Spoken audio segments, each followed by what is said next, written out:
Okay, तो if you remember, हमने last session में इलेक्ट्रोमैग्नेटिक स्पेक्ट्रम स्टार्ट किया था। इलेक्ट्रोमैग्नेटिक स्पेक्ट्रम में हम अलग अलग रीजन्स देख रहे थे। We started off from radio waves. Radio waves का सोर्स क्या है, प्रोडक्शन कैसे होता है, मतलब उसकी प्रॉपर्टीज क्या है, उसके यूजेस क्या है। Then we saw microwaves, then we saw infrared waves, then we saw visible UV. UV तक हम आए थे। और यूवी के आगे का मतलब we are just left with discussion of two regions of spectrum, एक तो एक्सरे और एक गामा रेज। तो हम लोग पहले एक्सरेज क्या होते हैं देख लेते हैं। देखो, the thing is, now this X-rays were detected by और discovered by Roentgen, WC Roentgen, इसलिए इसको रॉन्जन रेज भी बोलते हैं by the way, in around I think 1895। Most of the discoveries in physics ये एक्सीडेंटल ही है। तो रॉन्जन रेज या एक्स रेज, और एक्स क्यों बोला है क्योंकि ये अननोन टाइप ऑफ रेज मिल गया था, एक्सपेरिमेंट किसी और चीज पे चल रहा था और एक्सीडेंटली रॉन्जन ने एक रेज फाइंड किए विच वे आर हाईली एनर्जेटिक। और क्योंकि पता नहीं था कौन से टाइप के रेज है, क्योंकि दिख नहीं रहा है मतलब विजिबल नहीं है, इसके प्रॉपर्टीज अल्ट्रा वायलेट से अलग है, इंफ्रारेड से अलग है, तो पता नहीं था कि which type of rays are this. आपको पता होगा मैथमेटिक्स में जो चीज आपको पता नहीं होती है अननोन, उसको आप बोलते हो एक्स। तो यहाँ पे भी ये अननोन रेज जो फाइंड हुए उसको बोल दिया था एक्स रेज। और बाद में ही इसको और एक नाम भी मिल गया रॉन्जन रेज, क्योंकि रॉन्जन discovered this rays, so it is also called as Röntgen rays. Okay, now आपको पता होगा कैथोड रे ट्यूब पता होगा, तो basically Roentgen was performing experiment on cathode ray tube. वो ये वही कैथोड रे ट्यूब है जो आपके पुराने टेलीविजन सेट्स में आता था, मॉनिटर्स में आता था पुराने, जो बड़े वाले पिक्चर ट्यूब वाले टीवी सेट्स आते थे, वो तो भी they have disappeared, they have disappeared from market. But yes, those you have seen, तो वो जो पुराने टाइप के टीवी सेट्स आते थे, in that unit you use to have picture tube. Picture tube उसको कैथोड रे ट्यूब भी बोलते थे। तो बेसिकली होता क्या था कि हमारे पास एक कैथोड है, so I am just drawing cathode here. हमारे पास एक कैथोड है और इस कैथोड में से कंटिन्यूअसली एनर्जेटिक इलेक्ट्रॉन्स इमिट हो रहे हैं, electrons, highly energetic focused electrons, right. So इसलिए उसको हम बोलते थे cathode ray tube. Cathode ray मतलब बीम ऑफ इलेक्ट्रॉन्स होता है, राइट। तो Roentgen was performing experiment on cathode ray tubes and he was studying properties of highly energetic electrons in the form of beam inside a vacuum, right. And suddenly he saw that along with beam of electrons, along with cathode ray, there is some other ray which is unknown, उसके property भी बहुत अलग थे। तो such rays were called as X rays और Roentgen rays later, right. By the way, ये produce कैसे होते हैं एक्स रेज, ये इन डिटेल आपको नहीं है, but I would like to tell you कि कैसे प्रोड्यूस होते हैं। तो होता क्या है, बेसिकली बुक्स क्या बोलेंगे आपको, बुक्स बोलेंगे when highly energetic cathode rays, मतलब highly energetic electrons, when they are stopped by an obstacle, by a metal target basically, then X-rays are produced. So books will tell you when highly energetic cathode ray are stopped by an obstacle, metallic target, then X-rays are produced. But in reality क्या हो रहा है, that is correct. आप highly energetic electrons को जब एक metallic target पे incident करवाते हो तो एक्सरे प्रोड्यूस होते हैं, that is correct. Normally copper का या निकल का टारगेट लिया जाता है। तो कॉपर या निकल का जब आप एटम देखोगे तो उस एटम में you have a nucleus, then there are orbits,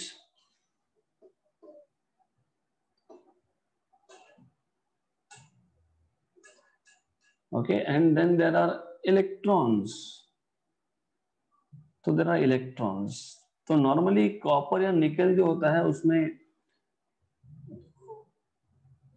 basically पहले के शेल्स जो होते हैं इनर शेल्स और ऑल आर फिल्ड। ओके, तो inner shells are filled, this is something, ये ऐसा सिचुएशन है normally.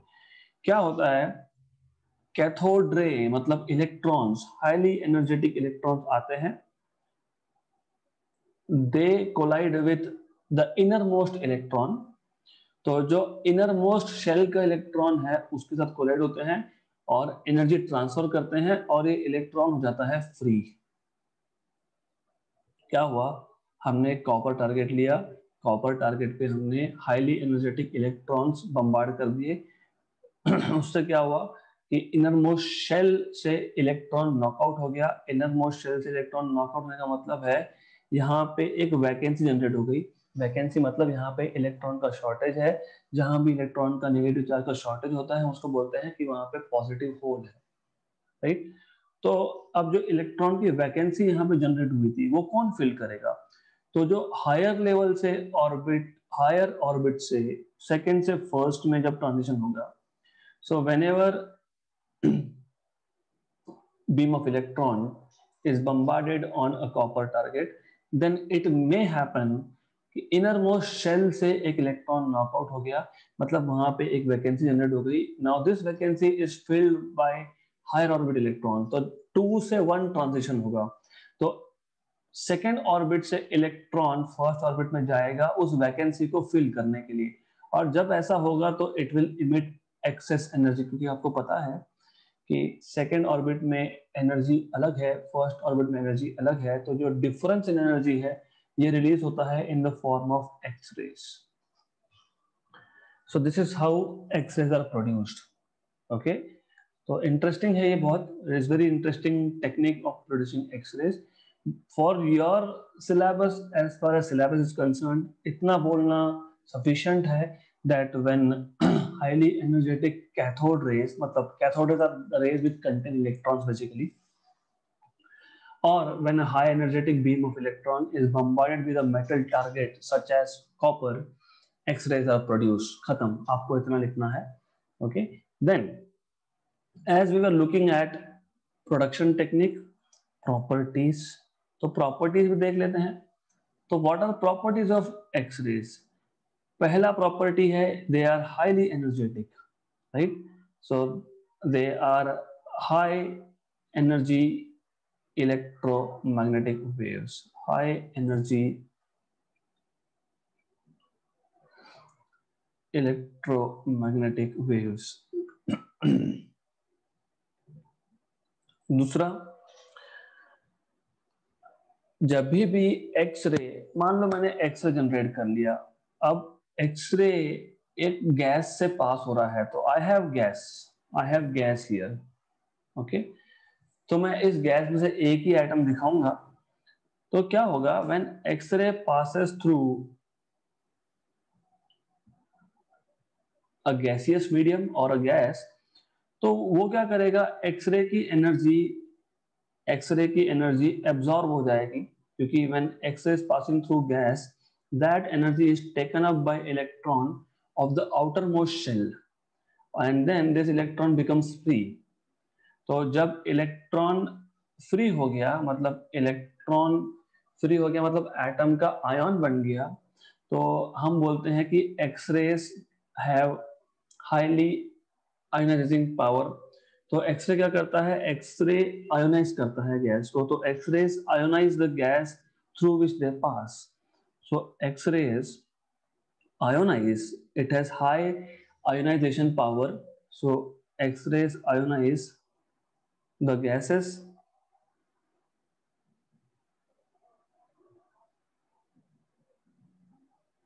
through which they pass। okay, then what else, क्योंकि एनर्जी बहुत ज्यादा है तो इसका पेनिट्रेशन पावर, मतलब एक सब्सटेंस के अंदर घुसने का कैपेबिलिटी बहुत ज्यादा है। और आपको पता है कि आपके फ्लैश से भी पास हो जाता है, बोन से नहीं पास हो पाता है X ray by the way, but flesh mass उससे पास हो जाता है. So since they are high energy, they have high penetration power. So they are highly penetrating भी बोल सकते हो. So they are highly penetrating.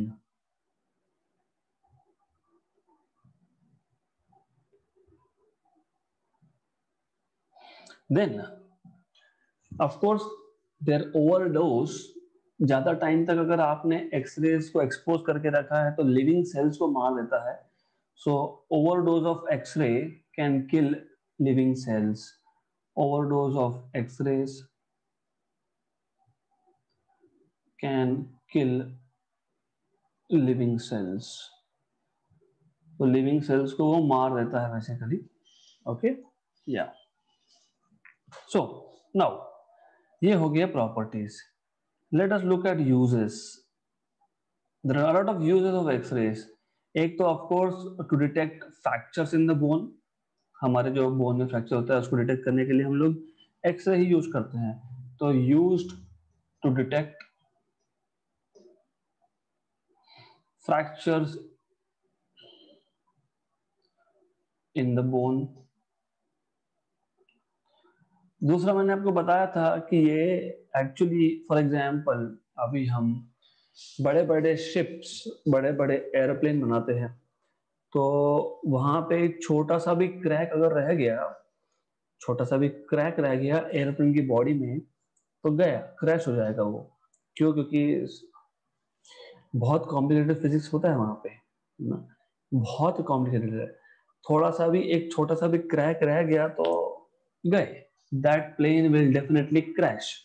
तो अब इतने बड़े बड़े जो हम एयरप्लेन्स या शिप बनाते हैं तो उसकी बॉडी में क्रैक क्या हम माइक्रोस्कोप से लेके तो ढूंढेंगे ना, वो भिंगा होता है हमारे पास simple microscope. So will not search, है ना, मैनुअल मेथड से नहीं होता है वो. तो we actually incident X-rays on it. और अगर क्रैक हुआ तो क्रैक से एक्सरे पास हो जाता है and then we can see it on some screen और ऑन सम प्लेट. तो basically you can use to detect flaws or cracks in metallic sheets. Aeroplane की बॉडी भी मेटालिक शेड जैसे ही होती है more or less. Then they are used to study crystal structure. अभी what is crystal structure? अगर आपको याद होगा मैंने आपको I have told you in case of हम लोग सेमीकंडक्टर फिजिक्स पढ़ रहे थे तो मैंने आपको बताया था कि वो सिलिकॉन का क्रिस्टल स्ट्रक्चर ऐसा होता है. तो एक किसी भी कंपाउंड में, कंपाउंड मतलब बेसिकली सब्सटेंस है which is made up of different atoms with different arrangements. मान लेते हैं हमारे पास एक कंपाउंड है जिसमें एटम्स आर क्यूबिकली अरेंज्ड. ये आप सीखोगे बाद में bye the way, cubic structure ये सब, है ना. तो लेट अस से कि हमारे पास एक सब्सटेंस है जहां पे atoms are arranged something like this. तो एटॉमिक अरेंजमेंट ऐसा है, तो atoms are on the corners of cubes basically, something like this. ऐसा स्ट्रक्चर है. हमको कैसे पता? तो व्हाट वी डू इज हम लोग इस पे एक्सरेज इंसिडेंट करते हैं और पीछे डिटेक्टर होता है. तो डिटेक्टर से हम लोग पता कर सकते हैं कि क्यों, क्योंकि एक्सरे जब आएगा तो एक्सरे ये जो एटम है इन एटम से स्कैटर हो जाता है और हम वो स्कैटर्ड पैटर्न देखते हैं. तो हम स्कैटरिंग होने की वजह से एक पैटर्न मिलता है, उससे हम स्टडी कर सकते हैं. ओके, तो डिटेल्स में आपको जाना नहीं है, it is not required to go into details, but yes it is used to study, x-rays are used to study crystal structure, used to study the structure of crystal.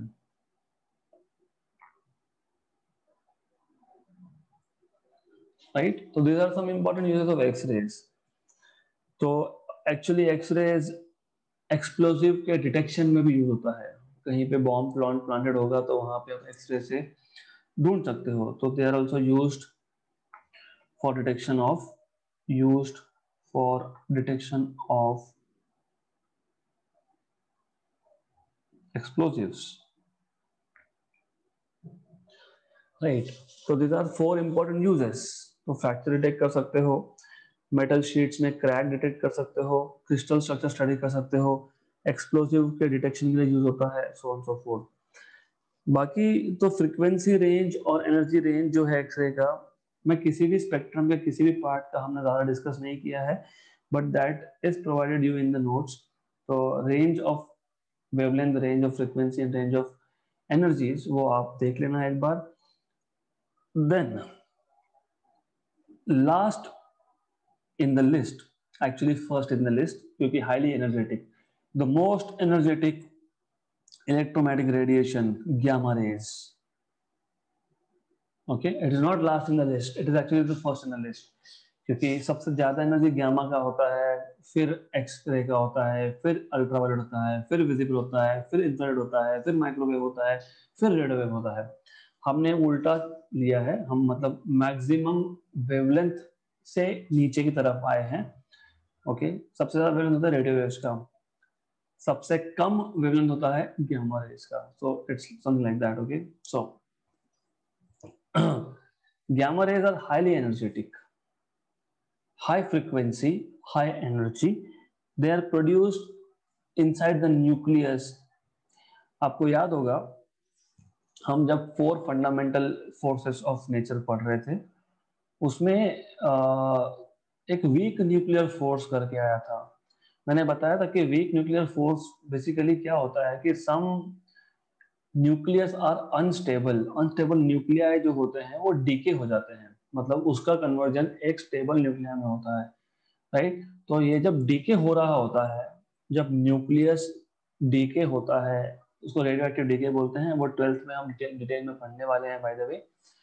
तो inside nucleus जब ये DK हो रहा है, तो DK के साथ साथ in some cases gamma rays emit होते हैं। Okay, so it was for the first time pointed out by P Villard. P Villard नाम के साइंटिस्ट ने ये गामा रेज फाइंड किए थे in around 1900। Okay, so gamma rays are emitted by some unstable nuclei, that's all you need to say। बाकी nuclear reaction हम लिखेंगे नहीं, वो 12th में देखेंगे। तो ये जो चैप्टर है it is just introductory chapter, spectrum के पार्ट कौन कौन से, प्रोडक्शन कैसे होता है, उसके बाद यूजेस कहाँ पे है, प्रॉपर्टीज क्या है, so on so forth. Okay, तो हम देखेंगे वो, that we will see. Alright, तो gamma rays are produced due to nuclear decay। unstable nuclei जो होता है, रेडियो एक्टिव डीके जो होता है, उसमें प्रोड्यूस होते हैं। प्रॉपर्टीज, सबसे ज्यादा एनर्जी है इसका, highest energy. First, they are highest energy electromagnetic waves, they are highest energy electromagnetic waves. दूसरा, ज्यादा एनर्जी मतलब ज्यादा पेनिट्रेशन होगा, तो they are highly penetrating, they are highly penetrating. इनका पेनिट्रेशन पावर एक्सरे से भी ज्यादा होता है। तीसरा, they do not ionise gas, they do not ionise gas. फिर आप बोलोगे अगर एक्सरे कर सकता है तो ये क्यों नहीं कर सकता? क्योंकि क्या होता है, एक एटम में इलेक्ट्रॉन को अगर नॉकआउट करना है तो इलेक्ट्रॉन के पास कितना एनर्जी है और फोटॉन के पास, इलेक्ट्रोमैग्नेटिक वेव के पास कितना एनर्जी है, दोनों पे डिपेंड करता है। दोनों का एनर्जी मैच होगा तब जाके ये फोटॉन मतलब वेव का एनर्जी एब्जॉर्ब करके इलेक्ट्रॉन अपनी जगह छोड़ेगा। Electron will, after absorbing energy, this electron will actually go away. Okay, so the thing is electron का कितना एनर्जी है उस पे भी डिपेंड करता है, फोटोन का कितना एनर्जी उस पे भी डिपेंड करता है। तो जरूरी नहीं है कि ज्यादा एनर्जी मतलब हमेशा वो एनर्जी एब्जॉर्ब होगा ही। एनर्जी एब्जॉर्ब कब होगा, जब इलेक्ट्रॉन का उस ऑर्बिट में एनर्जी और वेव का एनर्जी मैच हो, तभी only in that case you have ionisation. तो दे डू नॉट आयोनाइज, तो आयोनाइजेशन ये नहीं करते हैं gamma rays. Then they kill living cells. तो जैसे X rays kill living cells, they also kill living cells. तो इसका हम एक्चुअली यूज कर लेते हैं फिर। ये जो प्रॉपर्टी है कि गामा रेज लिविंग सेल्स को किल कर सकते हैं, तो हम लोग एक्चुअली इसको कैंसर ट्रीटमेंट जो रेडियोथेरेपी होता है, रेडियोथेरेपी में हम लोग गामा रेज यूज करके वो जो ट्यूमर होता है उसको हम लोग बर्न कर देते हैं basically. So they are used in radiotherapy, used in radiotherapy for the treatment of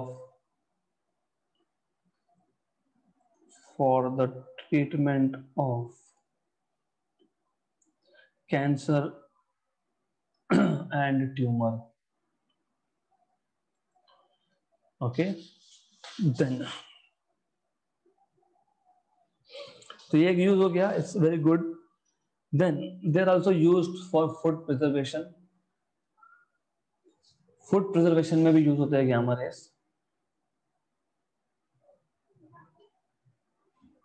अब कैसे, तो डिटेल में हमको जाने की जरूरत नहीं है। They are just used for food preservation and of course they are used to produce nuclear reaction. तो ये खुद न्यूक्लियर रिएक्शन से प्रोड्यूस होता है, मतलब रेडियो एक्टिव डीके से, और ये खुद न्यूक्लियर रिएक्शन में यूज भी होता है। So they are used in nuclear reactions, in nuclear reactions, right? So that's it. We have seen different uses of gamma rays. तो ओवरऑल हमने पूरा स्पेक्ट्रम देख लिया।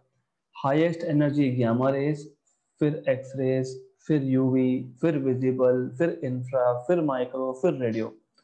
हाईएस्ट वेवलेंथ रेडियो, फिर माइक्रो, फिर इंफ्रा, फिर विजिबल, फिर UV, and then X-rays and then gamma rays, right? So each region of the spectrum has different method of production, has different properties and has different uses. So what you have learned is कि just by changing wavelength, सिर्फ wavelength बदलने की वजह से production method, उसका use, उसके properties सब change हो जाता है। सो जस्ट वेवलेंथ क्या है, क्रेस्ट टू क्रेस्ट डिस्टेंस है, you so much, right? So now let us start with propagation of waves. अब हमारा फोकस रहेगा पूरा पूरा कम्युनिकेशन पे। मतलब इस चैप्टर का नाम ही है electromagnetic waves and telecommunication system. This chapter was named as electromagnetic waves and telecommunication system. अब टेलीकम्युनिकेशन सिस्टम मतलब दैट एक वेव सिग्नल, मतलब वेव लेके, see you should have the wave should travel from one point to another point. एक point से wave emit होगा, दूसरे point पर रिसीव होगा। तो वेव प्रोपोगेट होना चाहिए from transmitter to the receiver, है ना, फ्रॉम सोर्स जहां टू द रिसीवर, ऐसा भी बोल सकते हो। तो let's see how waves are propagated. So propagation of electromagnetic waves, and here when I say propagation of electromagnetic waves, we are strictly talking about telecommunication, क्योंकि हमको propagate waves को क्यों करवाना है, क्योंकि हमको यूज करना है। तो I am not really worried about some waves coming from space, okay, मतलब कहीं पे एक स्टार एक्सप्लोड हो गया, उसका वेव हमारे पास आया, वो ठीक है, वो आता है, उसको भी हम डिटेक्ट करते हैं, okay, but the idea is हमको अर्थ पे टेलीकम्युनिकेशन के लिए, जैसे अब मैं घर में बैठ के आपको पढ़ा रहा हूँ और आप वहां बैठ के सुन रहे हो, तो इसके पीछे का फिजिक्स क्या है, how waves are travelling, how और एट व्हाट डिस्टेंस, कितनी हाइट से रिफ्लेक्ट होके आ रहा है, हम कौन सी फ्रीक्वेंसी रेंज यूज कर रहे हैं, क्योंकि waves, you see, radio waves बहुत ज्यादा फ्रीक्वेंसी रेंज कवर करता है, मैंने आपको बताया था ये वन ऑफ द लेक्चर्स में। तो you need to understand exactly that there are many factors also. जैसे एक एंटेना है, अभी एंटेना जब मैं बोलता हूं तो ट्रांसमीटर में और रिसीवर में, दोनों में एंटेना होता है, ओके, दोनों में एंटेना होता है। तो ट्रांसमीटर का एंटेना मतलब जो सिग्नल को ट्रांसमिट करेगा, वहां से जब सिग्नल निकलेगा और रिसीवर तक पहुंचने में, राइट, उसका स्ट्रेंथ जो होता है सिग्नल का, वेव का, वो कम हो जाता है। क्यों? There are many factors, there are many many factors. Gases पे डिपेंड करेगा, अर्थ के क्योंकि देखो सिग्नल अर्थ के एटमॉस्फेयर से ही आएगा, अर्थ के अराउंड गैस का लेयर है, मतलब एटमॉस्फेयर है बेसिकली, तो सिग्नल तो एटमॉस्फेयर से ट्रेवल होकर ही आपके पास पहुंचने वाला है। इट मींस दैट हमको पहले अर्थ के एटमॉस्फेयर का रफ नॉलेज होना चाहिए, बेसिक। तो हियर आई एम शोइंग रफली अर्थ एटमॉस्फेयर। तो अर्थ का एटमॉस्फेयर ग्राउंड से तो लेके तो अराउंड 10,000 किलोमीटर तक एक्सटेंड करता है। तो सबसे नीचे का जो लेयर है दैट इज ट्रोपोस्फियर, 0 से 20 किलोमीटर तक, 20 से 50 तक स्ट्रेटोस्फियर, 50 से अराउंड 85 तक मेसोस्फियर, 85 से अराउंड 500 तक या 690 तक, जो भी वैल्यू होगी, it's not clearly visible, so it is, I if I remember correctly, yes it is 690 kilometre, okay, that is thermosphere. और 690 से अराउंड 10,000 तक it is exosphere. Troposphere, stratosphere, mesosphere, thermosphere, exosphere, okay. तो 20, 50, 85, 690 and 10,000 kilometres.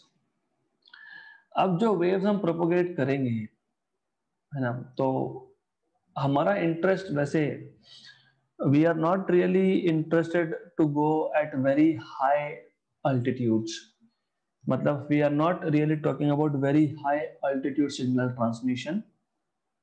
हम restrict कर लेंगे खुद को around 690 thermosphere तक, we will restrict signal transmission, okay, right. तो अब डिपेंडिंग ऑन, इस पे डिपेंड करेगा कि कितनी हाइट से सिग्नल ट्रांसमिट हो रहा है। Are you transmitting signal from low height, मतलब near to the ground, ground की सरफेस के बहुत पास से अगर सिग्नल ट्रांसमिट हो रहा है, तो that is one mode of transmission, one mode of propagation basically. तो depending on from which altitude signals are propagated, we can classify propagation of signals into 3 categories. एक होता है ground wave propagation. So let's first talk about ground or surface wave propagation.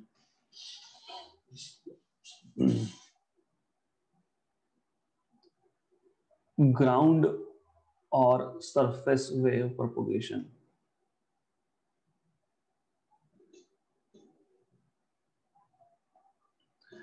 तो इस case में क्या होता है, when a radio wave from a transmitting antenna propagates very near to the surface of earth to the receiving antenna, the wave propagation is called as ground wave propagation. और इस mode में क्या होता है कि the wave moves along the surface of earth along curve, मतलब basically मैं मान लेता हूं कि ये I will draw, let us से दिस इज अर्थ, मैं अर्थ का सरफेस ड्रॉ कर लेता हूं सिर्फ। So let's say this is earth, okay, ये अर्थ है, यहां पे है हमारे पास ट्रांसमिटिंग एंटेना, मान लो, ओके, मैं ऐसा ड्रॉ करता हूं, that's better, this is transmitting antenna and here I have receiving antenna, okay. अब जब सिग्नल, रेडियो वेव मतलब it is transmitting from a very low height, मतलब बहुत अर्थ के सरफेस के पास से ट्रांसमिट होगा, तो वो सिग्नल ऐसा जाएगा। So it is travelling very close to surface of earth and it moves along curvature of the earth. So this wave propagation is called as ground wave propagation. तो ये जो है this is ground wave propagation, ground wave propagation, right? तो हमको समझना क्या है, बहुत easy है, this is all very very simple thing, okay? तो when a radio wave from a transmitting antenna propagates near to the surface of earth so as to reach the receiving antenna, the wave propagation is called as ground wave or surface wave propagation. In this mode, radio waves travel very close to the surface of earth and move along the curved surface of the earth to reach the receiver. Okay, अब क्या हम किसी भी frequency का radio wave ground wave propagation के through propagate कर सकते हैं? No. So for ground wave propagation, the frequency of radio wave should be less than 2 megahertz. तो 2 मेगाहर्ट्ज से कम फ्रीक्वेंसी का रेडियो वेव हम लोग ट्रांसमिट कर सकते हैं using ground wave propagation, okay. And तो लोकल ब्रॉडकास्टिंग जो होती है, local with in a city मान लो, है ना, तो नॉर्मली ये लोकल ब्रॉडकास्टिंग के लिए यूज होता है within a city, one end of the city to the other end of the city. तो लोकल ब्रॉडकास्टिंग के लिए ये यूज होता है basically ground wave propagation, right. तो इस केस में एंटेना का हाइट अगर कम भी रहा, मैंने यहाँ पे बड़ा एंटेना दिखा दिया है वैसे, okay, I will draw another diagram, but in reality मैं अगर इस एंटेना को छोटा दिखाता तो भी चल जाता, right. So it's okay, I mean I was trying to put multiple things on the single diagram, तो मैं अलग अलग कर लूंगा। तो इस केस में अगर हाइट थोड़ा छोटा भी रहा चल जाता है, right, because ground to ground है, नियर टू द सरफेस है। तो this is how ground wave propagation works. Interesting है बट प्योरली थियरी है, so I am suppose to teach you theory, और नोट्स तो ऑफकोर्स मैं सिस्टम में upload कर देने वाला ही हूँ। So the next type is space wave propagation.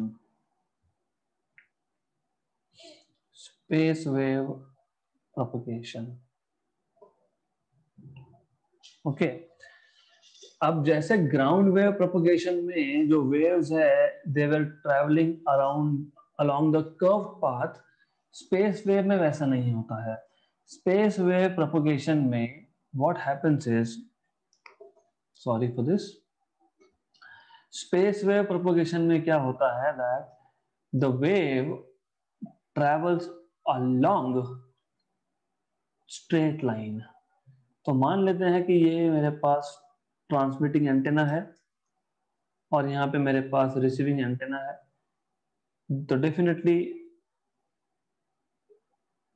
We are not talking about very close to the surface of earth propagation, okay. तो इन दिस केस क्या होता है that this waves, radio waves are transmitted along straight line. तो वो या तो वो directly transmitter से रिसीवर तक जाएंगे along straight line, either this is the case, or what can happen is, or they can actually come to the ground and ground से reflect होके जाएंगे रिसीवर पे, और थर्ड केस, ये जो ट्रोपोस्फियर हमने लिखा है, तो I am just showing troposphere here now, तो ये अर्थ का ट्रोपोस्फियर है मान लो, so let's assume this is earth troposphere, तो this waves can also get reflected from troposphere and then reach the receiving antenna, right? तो ये था ट्रांसमिटिंग एंटेना, ये था receiving antenna, transmitting antenna, receiving antenna. तो ग्राउंड वेव में the waves were moving along curved surface very close to the surface of earth, low frequency less than 2 megahertz frequency के waves transmit करते हैं, local broadcasting के लिए use होता है। Space wave propagation में ट्रांसमिटिंग एंटेना से तो रिसीविंग एंटेना तक along straight line propagation होता है waves का, those wave propagation, that mode of propagation of radio waves is called as space wave propagation। तो या तो डायरेक्टली ट्रांसमीटर से रिसीवर तक स्ट्रेट लाइन में, या फिर ग्राउंड पे आके ग्राउंड से रिफ्लेक्ट होके जाएगा, या फिर ट्रोपोस्फियर पे जाके ट्रोपोस्फियर से रिफ्लेक्ट होके आएगा। अब जब वेव ट्रोपोस्फियर से रिफ्लेक्ट होके आया, तो उसी स्पेस वेव को हम लोग बोलते हैं ट्रोपोस्फेरिक वेव।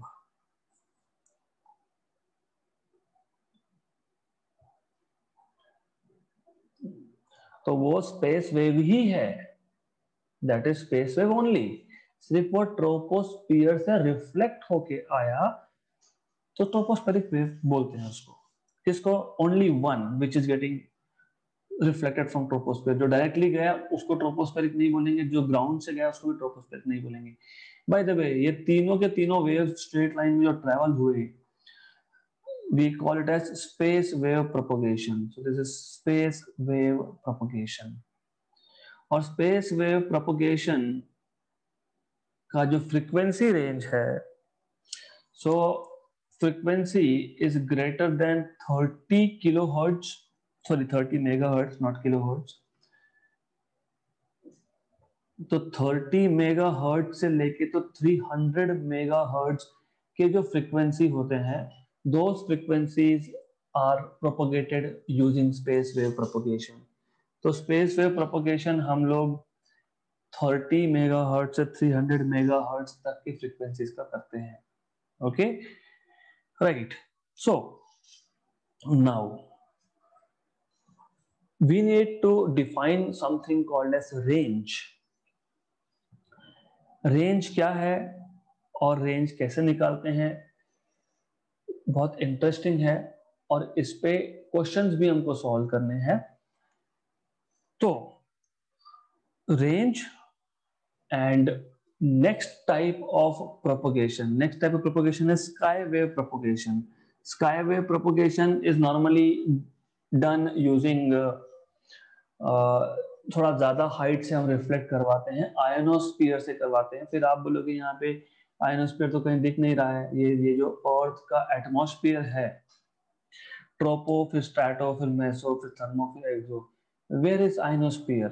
तो आयनोस्फीयर बेसिकली ये अलग अलग पैच होते हैं, starting from 50 kilometre and ranging up to around 1000 kilometre. तो ionosphere are those shell around earth which contain ions or electrons, right? So that I will be taking in the next session, which is tomorrow, and for the day I will stop here.